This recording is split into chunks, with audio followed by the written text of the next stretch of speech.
exemplo, há um mês atrás, uma das principais hipóteses era do professor Francis Boyle, da Universidade de Illinois. É alguém com quem a gente sempre troca informações.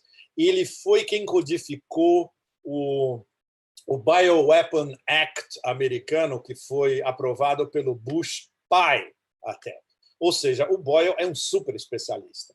A hipótese de trabalho, ele fala, olha, de tudo que eu vi, de tudo que eu examinei, hipótese de trabalho, veja bem, não era uma conclusão definitiva, é de que é uma bioarma e que escapou de um laboratório. Como e de qual laboratório é outra história. A aposta dele é que escapou mesmo desse laboratório em Wuhan, que é o laboratório mais sofisticado da China de estudo de armas biológicas. É nível 4, segundo a Organização Mundial de Saúde, que são esses laboratórios especiais que lidam com patógenos de altíssima periculosidade. Não tem muitos no mundo, tem poucos países que têm. Um deles é a China, França tem, Inglaterra tem, Estados Unidos tem, Israel tem. Mas o principal é que o Boyle dizia, bom, isso pode ter sido, veja bem, um escape acidental, porque os chineses estavam tentando trabalhar em um antídoto contra um coronavírus desenhado pelos americanos. Ou seja, tem um condicional nessa história. Não é que os chineses estavam trabalhando numa bioweapon deles e soltaram em cima da população deles. De jeito nenhum. Ou seja, eles estavam tentando trabalhar com um antídoto. Depois dessa hipótese do Boyle, tem outras hipóteses ainda mais interessantes que elas ligam as pesquisas do Fort Detrick, que é o laboratório ultra barra pesado americano que foi fechado porque não era seguro e que sempre trabalhou com armas químicas e biológicas as mais perigosas possíveis. Como ele poderia ter chegado à China e como ele poderia ter chegado ao mercado onde veio aquela teoria de que isso foi uma mutação de um vírus de morcego e que esse morcego estava circulando numa das jaulas do mercado em Wuhan. Aí é que entra uma história que já está começando a ficar famosa entre todo mundo que está analisando a expansão do coronavírus, dos jogos militares em Wuhan em outubro do ano passado. Tinha uma delegação americana de 300 militares americanos, participaram dos jogos, não ganharam nada importante, ficaram um tempinho em Wuhan e foram embora. Não por acaso, os primeiros casos começaram a brotar um pouco mais de 2 semanas depois dos jogos de que a delegação americana foi embora e contando o tempo de incubação de 2 semanas. Então, claro, mais uma vez, é uma hipótese de trabalho, mas é bastante plausível. Um desses americanos militares poderia estar já contaminado, não com uma gripe, mas com uma dessas variantes A ou B, como a gente conversou antes, de coronavírus americanas. Ele passou pelo mercado, o que é também absolutamente plausível, e aí o vírus começou a se espalhar. E aí começou a sua própria mutação e virou a mutação C do vírus, que foi a mutação encontrada na China. A única. Só tem essa na China. Não tem A, B, D e E. Só tem C. Só para as pessoas terem a referência, Pepe. Muito bom. O Fort Detrick é um laboratório militar, uma instalação militar que faz pesquisas na área de saúde nos Estados Unidos. E olha foi fechado. Pois é, olha que interessante aqui, Pepe. Os pesquisadores militares nos Estados Unidos dizendo que podem desenvolver uma vacina. Isso aqui é uma notícia de 5 de março desse mês, agora, desse ano. Ou seja, será que seria Maquiavelli para esse... É importantíssimo, Leonardo. Isso prova... Se eles já estão dizendo que eles podem fazer uma vacina, é porque eles já estavam trabalhando nisso. Pois é, mas aí eu te pergunto o seguinte, será que seria maquiavélico a esse ponto de, por exemplo, desenvolver um vírus chinês, o vírus Wuhan, como diz o Mike Pompeo, chineses são porcos, comem cachorro, comem morcego, e de repente militares americanos para fazer assim aquela coisa do soft power, né? Encontramos a vacina. Olha como é que o mundo precisa da liderança americana. Olha, nada está além da capacidade desses psicopatas. Veja bem, vamos voltar ao recorde histórico. Hiroshima, Nagasaki, Vietnã, Fallujah, tudo. Só para contar os mais os últimos 70 anos, talvez os 4 principais. Na Guerra da Coreia também. Eles não têm compulsões de usar armas químicas ou biológicas, seja onde for. Veja bem que isso faz parte, não declarada, claro, porque é um assunto extremamente sensível, da guerra híbrida total do establishment americano contra a China. Numa das minhas colunas esses últimos 2 meses, eu falava isso diretamente, que era a ofensiva. Vocês traduziram, eu acho que saiu no 247 essa coluna, traduzida pela Patrícia. E eu estava elencando as variações de guerra híbrida do establishment americano contra a China, e uma delas, bastante plausível, é uma guerra biológica onde entraria o coronavírus. Nada afirmado definitivamente, porque, vamos repetir isso sempre, ninguém tem um smoking gun ainda. Tem hipóteses de trabalho muito sérias de cientistas, não de analistas ou jornalistas ou observadores como nós, científicas provando a possibilidade bastante real de várias dessas hipóteses.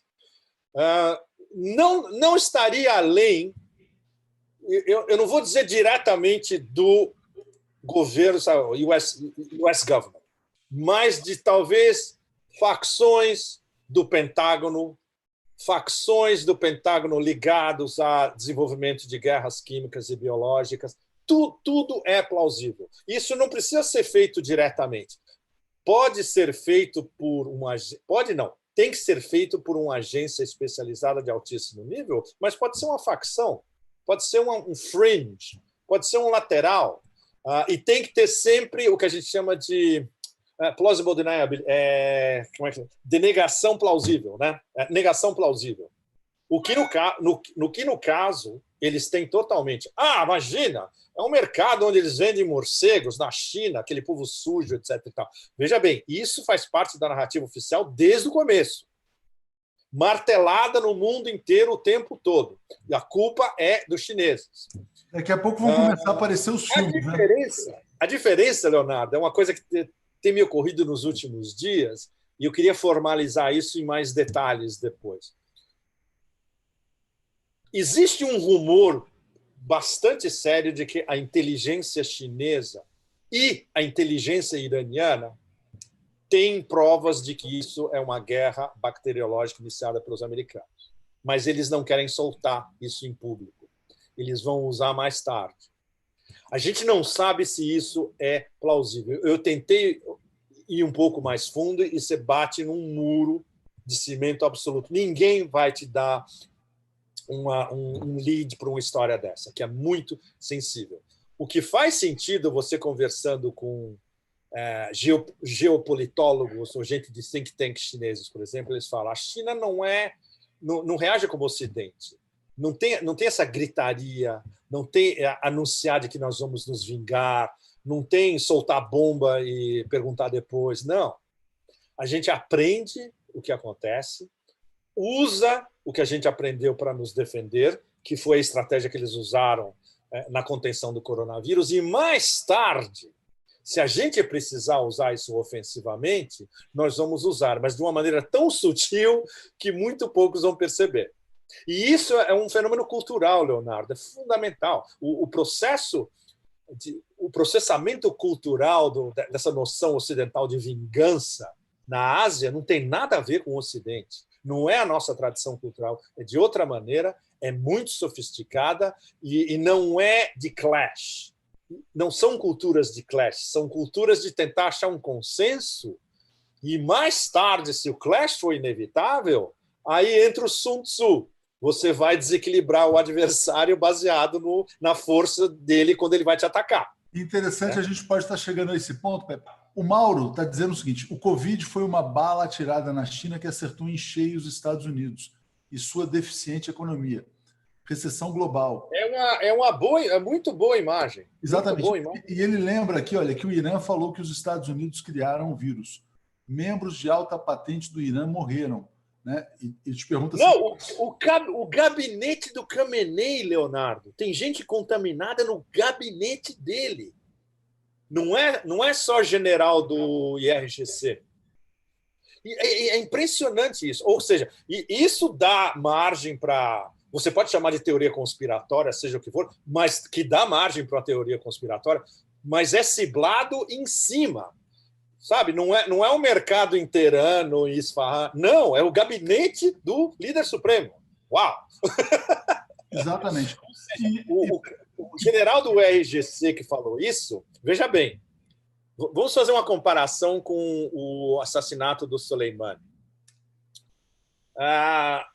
Os iranianos tinham, melhor ainda, a possibilidade de que tenha havido o cyberguerra forçando aquele míssil iraniano a abater o avião ucraniano. Se os generais iranianos tivessem 100% certeza, smoking gun, de que foi isso mesmo, eles teriam falado. Não falaram nada. Agora a gente vê um general do IRGC falando tacitamente, abertamente, para a mídia iraniana e para todo mundo, nós sabemos que isso é uma arma letal americana. Ou seja, eles devem ter uma informação científica que não pode vazar para o grande público, mas que eles vão querer usar depois. Os chineses, eles são tão mais sutis que eles nem falam nada. É muito possível que eles já tenham decodificado toda a trajetória, não só da variante C do mercado em Wuhan, como da A e B que teriam vindo dos Estados Unidos. Mas eles não vão abrir o jogo. Isso é Sun Tzu. Porque o seu adversário não sabe o que você sabe. Os americanos não sabem se os chineses sabem ou não. Basta os chineses saberem que eles sabem, e eles podem usar depois. Agora, Pepe, vamos continuar nesse ponto trazido pelo Mauro, do tiro que saiu pela culatra, né? Então, partindo do pressuposto de que os americanos atacaram a China com uma arma biológica, ou, no mínimo, se aproveitaram de um vírus real para fazer guerra comercial, né, isso está atingindo em cheio a economia americana. Hoje, os mercados abriram com uma alta na expectativa de que houvesse um pacote de socorro do Trump. Essa alta já praticamente desapareceu, estão operando perto do zero. Por quê? Porque eles percebem o seguinte: o Trump não tem o que fazer, ele vai fazer o quê? Né? Ele vai baixar uma taxa de juros negativa? O que ele pode fazer? Quais são os estímulos que serão feitos? E isso está indicando, Pepe, na visão de muitos analistas, que essa crise, ao contrário das outras, será de longa ou longuíssima duração. E podemos se aprofundar ainda mais. Então, eu queria que você falasse agora da economia e dos mercados. Exatamente, porque essas previsões dos melhores analistas independentes, eu prefiro não ir atrás de gente da MSNBC, do Fox News, dos óbvios, né? Tem muitos analistas independentes que, claro, são neoliberais até a medula, mas eles têm um espírito crítico e eles, pelo menos, examinam cenários alternativos. Os melhores entre eles estão chegando à conclusão de que, olha, a barra é muito pesada, vai ser a longo prazo e pode desequilibrar a economia americana totalmente, de ponta cabeça, especialmente porque a resposta, tendo em vista esse sistema de saúde quase inexistente nos Estados Unidos e a incompetência de quem está gerindo o processo de combate ao coronavírus. Você imagina, o Trump me delega como czar do coronavírus, eu chamo ele de o abajur com a lâmpada mais fraca, a lâmpada mais fraca no quarto, em qualquer sala. O tonto criacionista, apocalipse, cristão zionista maluco, Mike Pence, vice-presidente. Ele abre cada sessão de coronavírus na Casa Branca com uma oração.